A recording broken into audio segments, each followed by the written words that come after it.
Ön холдооч бүр хий зэлэгч хаад байх юм. Хийдээд л яваад байх юм. Өвгөн манаас хий биттэй юм болгоор хийг нь гаргахаас та. За юу ярьж байлаа. Тийм. За эцэгт талархлаа илэрхийлж гээд гарч явхад. Таах минь эцэгт минь гэрийг зөөлцөж тусалсан учраас ах хүүд байж таарваа. Яг маны дээдлийн ах гэхүүд. Тэгээд л баяр баясгалаа дүүрэн хүнчэн яахавд. Өрхийнхөө үүдийг нь өөдөн сөхөр яарахад манийг нь болиулаад зэлэн дээр аваачаад зэрэглэн сууж байгаад өнөгийг айлтваа. Таах нанда сургаал айлтах гээд байгаа юм. Гэрлүүгээ яараад алгүйгээд байгаа шүү дээ. За санаатах юу гэлээд. Ихэл жохог үг хэлсэн юм. Тийм. Ах минь хэлэж байна. За хүслээр авсан гэргээд ёс алдах юм бол хэрүүлийн уурхаага зэгчихдэг юм аа. Ухаан бодлоо маргааштайгаа холбож өөрөгшлөх амьдралаа зөвтөө байлгана гэдэг нь ах уутан эзний өөрөг шүү. Хүн хүмүүн хайнсан ханда дур бүхнээ хангадаггүй юм аа. Хамтаар мөрөөслөөж гэсэнд ачин хүслээ биелүүлдэггүй юм шүү. Өргөшлөхийг тэмүүлэвч уваагүй хүслээ хэлбэршүүлдэггүй юм шүү. Хайрлан гэдэг бие хориглохын нэр. Халамжлан гэдэг тухайн хүнээ сэтгэгчлэхийн нэр. Хүнээ сэтгэгжилж байна гэд өөрийгөө орхихгүй. Өөрийгөө бодож байна гэд хүнийхээ хайд нээзэхгүй байхын цагта өрх байсан ч бүлээнгүй, гэр байсан ч тулаангүй болдог шүү миний дүү. Чиний наад цав золбоо үсэл эрмэлзлийг хараад ах нь жаахан имээс хийж эхлэв.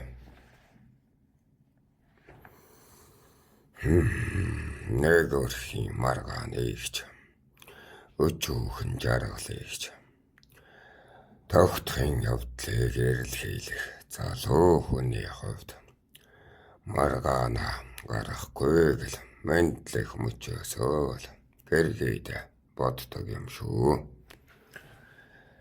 Төшиглэх сэтгэлээ, халамжлах сэтгэлээ өөрийн дураар биш тухайн бүсгийн дурд таацууллаа гээд болчихдгүй юм аа миний дүү.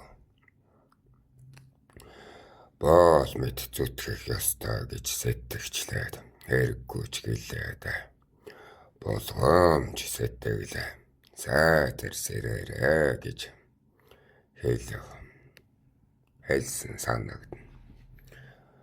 Тэгээд адын дураа хангаж байгаад ахууга хагалчихваа чээл гэж хэлв. Тэгэхээр насваа.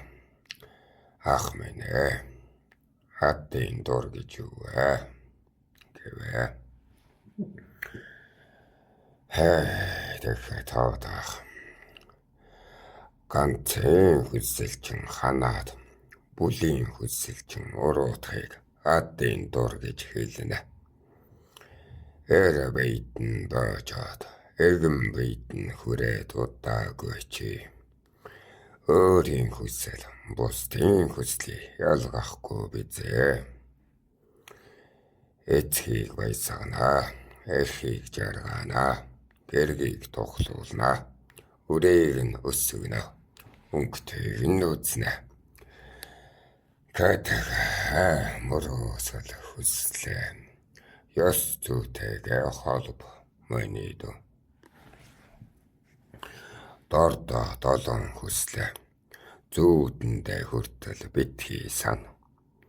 Энтэйс нь чиний хүсэл бусадтай яаж нийлээд байгаа юм? Бусдын хүсэлд чи яаж зовоод байгаа гэдгээ эхний 3 жилдээ сайтар тунга. Энэ дээр л алдах юм бол эбэхээгээ салахгүй эхнэртэй. Элдв ховчвээ салахгүй ахуутай. Аав ээжийн уцаар нь ташуурдуулж ахуйгэрийн төвг нь онголохын ядаргааг үүсгэнэ болчор минь. Эбэхээгээ салахгүй гэхээр одоо танаа цагаар сэтгэл зүйчээс эхнэр чинь салгаа байж ханаа гэсэн үг. Та хоёрын хэрүүл төвг арилахгүй. Анхнаасаа буруу одоо хоёулж анхнаасаа гэргийтэйгээ буруу чарвал гэсэн үг. За тэгээд ах минь одоо Америкийн ах минь хэлж байна. Ах нь нэн үгүй үннээ хэлгээд гинэн байсандаа гэргийг зоочихжээ. Эвдэж эбэхэн дэмийг авч нээдсэн ч гэлээд. Энд чамааг бууалдаасаа гээд сэрэмжийг өгчих ёо. Гэхдээ чиний бүлд чамдал тогтно. Чиний бүл чамдал тогтно. Санаа чиний санаа дуур чамдал боож. Хосоор байхыг хүсэх юм бол хоёр биеийнхээ хүслийг ажиж өөрийн хүслээ яаж илэрхийлэхээ мэддэг. Өнө ханыхаа хүслийг яаж дүүрэх мэддэж байх нь ос багантын явдал шүү л гэж байна. За тэгээд ах минь. За сонортлог дүүргийа. Ах нь хэлэх зүйл боллоо. Томоотой хүмүүс гэрт хамгийн их зовдөг юм аа. Ах нь чамааг томоотой гэдгийг ажаад энэ үгийг хэлээд байгаа юм. Өөрийн үгийг томоотой хүмүүс чинь тэгээд өөрийн үгийг хэлж чадахгүй дээ. Авирыг тарж аясаар нь болгох гэж хичээж байхдаа төрөмгийн хүнээс илүү гэртээ зовдөг юм шүү. Түүнээс биш түмэн олон дундаас чамааг зовоохон ховорхон бизээ. Харин ахын зовлон л одоо өнөөгөрий чинь зовлон л өөртөөх мэт байдаг юм аа.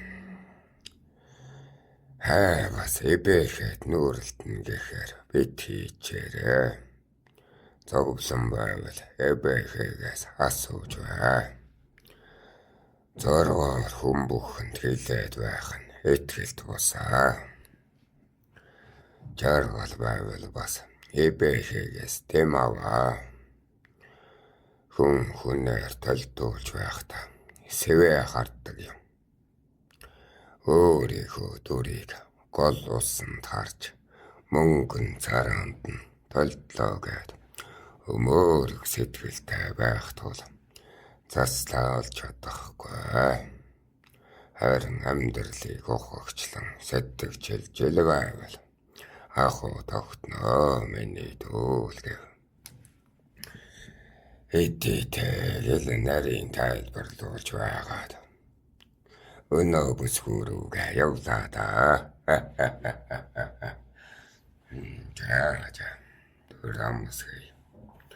Таурсууд мэн тэгээд нахуу гэрийн асуудал сэтгэлийн шаналл энэлээ. Этгэлт бус хүмүүнтэй бүү гаргаж бай. Түүний оронд тэр сэтгэл зүүчгээд танаа цагтч бас эбэхэ өрсөд байгаа шүү дээ. Чадaltaй дээр нь очиж бай. Эсвэл өвгөн нандаа нэрээд нас сууж гаж өрсөд мэн. За намсгий.